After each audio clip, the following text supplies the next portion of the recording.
उत्तराखंड से बहुत ही चौंकाने वाली खबर आ रही है। उत्तराखंड के रामनगर में वन विभाग की जमीन पे 1000 घुसपैठियों ने बाकायदा अपना मकान बना लिया है। 1000 परिवार, उसमें से 4000 ने तो वोटर लिस्ट बनवा लिया है। 4000 का वोटर आईडी में नाम भी जुड़ गया है। पहले वहां 1 आया, फिर 2 आए, फिर 3 आए, फिर 4 आए और अब 1000 परिवार आ गए। जो वन विभाग की जमीन पे कब्जा किया, उस पूरी कॉलोनी का नाम रख दिया रहमत नगर। वहां बिजली ले लिया, पानी ले लिया। बिजली कैसे लिया? घूस देके। पानी का कनेक्शन कैसे लिया? घूस देके। आधार बनवाया, घूस देके। राशन कार्ड बनवाया, घूस देके। बर्थ सर्टिफिकेट बनवा लिया, घूस देके। ड्राइविंग लाइसेंस बनवा लिया, घूस देके। बैंक में खाता खुलवा लिया, घूस देके। वोटर आईडी में नाम जुड़वा लिया, घूस देके। और अब बाकायदा वो रह रहे। और बड़ा एक उन्होंने और भी काम किया कि जब सारे डॉक्यूमेंट बन गए, वोटर आईडी में नाम जुड़ गया, तो उन्होंने अपनी जमीन को दूसरे घुसपैठियों को ट्रांसफर कर दिया 10 रुपए के स्टैंप पे, जिससे कल को कोई ये ना कहे कि भाई तुम आए कहां से। अब जिसको पुलिस पकड़ती, वो कहता जी ये जमीन तो हमने खरीदा था। किससे खरीदा था? वो दूसरे से। उसको पकड़ रहे, वो कह रहा है हम जहां रहे हमने तो तीसरे से खरीदा। तो हुआ क्या? झुग्गी नंबर 1 वाले ने अपनी जमीन झुग्गी नंबर 2 वाले को 10 रुपए के स्टैंप पेपर पे दे दिया। झुग्गी नंबर 2 वाले ने झुग्गी नंबर 3 को दे दिया। झुग्गी नंबर 3 वाले ने झुग्गी नंबर 4 को दे दिया। इसका मतलब सारे के सारे रहने वाले सारे वहां घुसपैठी हैं, लेकिन उन्होंने तहसील में जाके दलालों को पकड़ा, 10-10 रुपए के स्टैंप पेपर पे अपनी झुग्गी दूसरे को बेच दिया। जब 2017 मैंने पीआईएल फाइल किया था, उस समय मैंने कहा था सुप्रीम कोर्ट में 5 करोड़ घुसपैठी आ चुके हैं। अब तो 2024 हो चुका है, अब तो ये 5.5 करोड़ हो चुके हैं। ऐसा कोई घुसपैठिया नहीं है जिसके 10 से कम बच्चे हैं। 15-15 बच्चे हैं घुसपैठियों के, 16-16 बच्चे हैं इनके। हर साल एक बच्चा पैदा हो रहा है।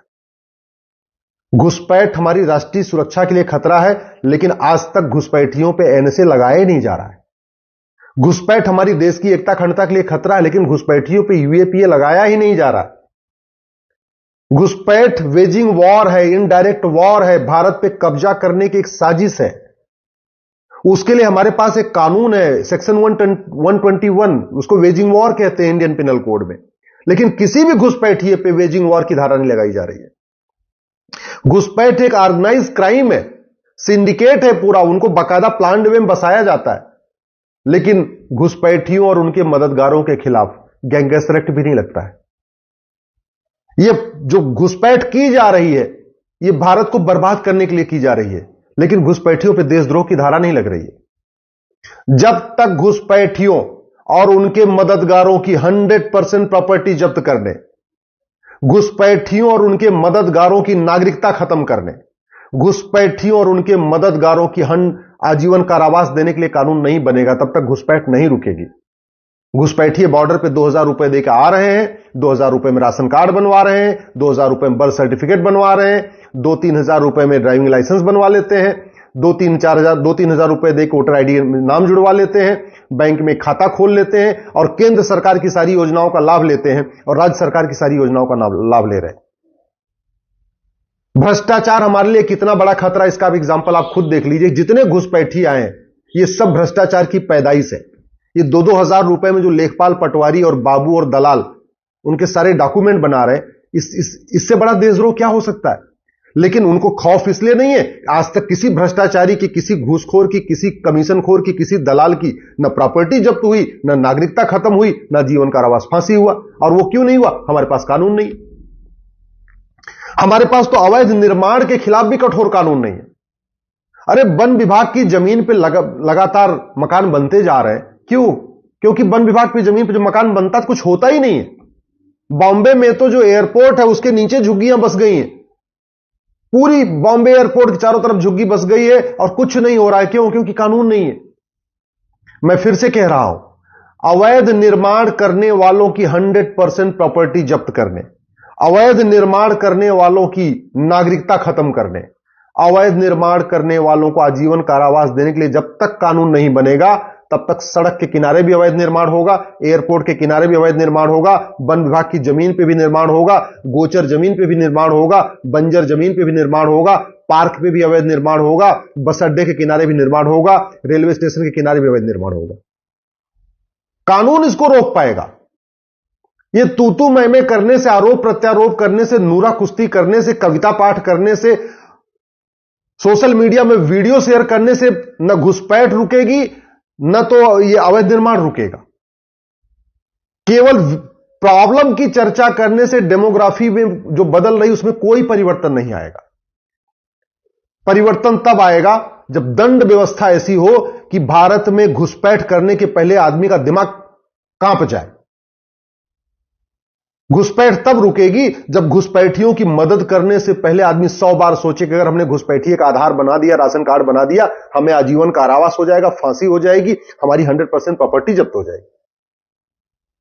अगर हमें घुसपैठ रोकना है, अवैध निर्माण रोकना है, भारत की जो डेमोग्राफी बदल रही इसको बचाना है, हमें तत्काल 1 नेशन 1 पुलिस कोड लागू करना पड़ेगा। पुलिस चार्टर लागू करना पड़ेगा कि 1 घंटे के अंदर एफआईआर करना ही पड़ेगा और 1 महीने के अंदर जांच पूरी करनी ही पड़ेगी।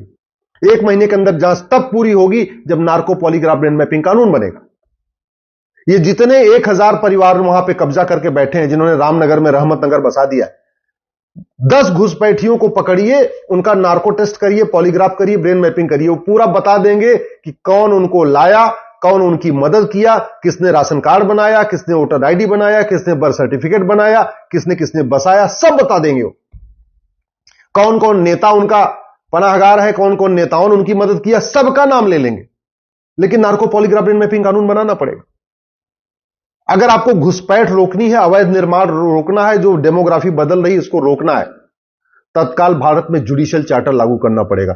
जजों की अकाउंटेबिलिटी फिक्स करनी पड़ेगी। कोई एडजमेंट नहीं, कोई तारीख पे तारीख नहीं, साल भर के अंदर मुकदमे का फैसला। और जितने काम पैसे के लिए होते हैं उसमें 100% प्रॉपर्टी जब्त करने, नागरिकता खत्म करने, सिटीजनशिप खत्म करने और 1 साल के अंदर आजीवन कारावास, फांसी देने के लिए कानून नहीं बनेगा तो कभी अपराध रुकेगा ही नहीं। अल्टीमेटली जो घुसपैठियों की मदद करते हैं पैसे के लिए, जो घूसखोरी करते हैं, कमीशनखोरी करते हैं, दलाली करते हैं घुसपैठियों के लिए, बॉर्डर पे इंटर कराते हैं, पैसे के लिए करते हैं ना। तो जब तक उनकी 100% प्रॉपर्टी जब्त नहीं होगी, उनकी सिटीजनशिप खत्म नहीं होगी, भैया ठीक है तुम भारत में रहो, यहां खाओ पियो, जेल में सड़ो, तुम्हारी नागरिकता नहीं होगी, तुम कभी भारत के नागरिक नहीं कहलाओगे आगे से। जब तक यह टेरर नहीं होगा ना, तब तक घुसपैठ नहीं रुकेगी, तब तक डेमोग्राफी हमारी बदलती रहेगी और तब तक घुसपैठी अवैध निर्माण करते रहेंगे। अगर वास्तव में हम चाहते हैं यहां पे कि भ्रष्टाचार खत्म हो, तो हमें 1 नेशन 1 टैक्स लगाना ही पड़ेगा। 1 नेशन 1 टैक्स के बिना भ्रष्टाचार को खत्म करना नामुमकिन है। हमें 100 रुपए से बड़ी नोट नहीं चाहिए, 2000 रुपए से महंगे सामान का कैश लेन देन नहीं करना, प्रॉपर्टी को आधार से लिंक करने में कोई दिक्कत नहीं है, नार्को पॉलीग्राफ ब्रेन मैपिंग कानून बनाने में कोई दिक्कत नहीं है। इनके साथ, घुसपैठियों के साथ और उनके मददगारों के साथ नरमी क्यों बरतना? जो देश के साथ गद्दारी कर रहे हैं, देश के साथ मक्कारी कर रहे हैं, जो घुसपैठियों की मदद कर रहे हैं 2-3 हजार रुपए के लिए, उनके बारे में हम क्यों आराम से, उनके बारे में अच्छा क्यों सोचना? अरे भैया इनको दो ना, 2-4 को आजीवन कारावास फांसी दे दो जो घुसपैठियों की मदद करते हैं, 2-4 घुसपैठियों को आजीवन कारावास फांसी दे दो जो बिना डॉक्यूमेंट के भारत में आ गए। मैं गारंटी के साथ कहता हूं ये खुद भाग जाएंगे। भारत में एनआरसी की जरूरत ही नहीं है। अवैध निर्माण करना है, आप 2-4 अवैध निर्माण करने वालों के 100% प्रॉपर्टी जब्त करिए, उनकी सिटीजनशिप खत्म करिए और उनको 50 साल के लिए जेल में डाल दीजिए। मैं गारंटी के साथ कहता हूं जिन लोगों ने अवैध निर्माण किया है ना, वो अपना अवैध निर्माण खुद गिरा देंगे। बुलडोजर चलाना ही नहीं पड़ेगा, वो खुद ही अपना अवैध निर्माण हटाएंगे, साफ करेंगे और जाके कहीं और बैठ जाएंगे। ये पुलिस कब तक अवैध निर्माण रोकती रहेगी? सरकारी डिपार्टमेंट कब तक अवैध निर्माण रोकेगा? ड्राइवर कितना ही अच्छा हो, गाड़ी घटिया हो तो यात्रा सुरक्षित नहीं होती। डॉक्टर कितना ही अच्छा हो, दवा घटिया हो तो बीमारी ठीक नहीं होती। मिस्त्री कितना ही अच्छा हो, सीमेंट बालू घटिया हो, घर सुरक्षित नहीं होता।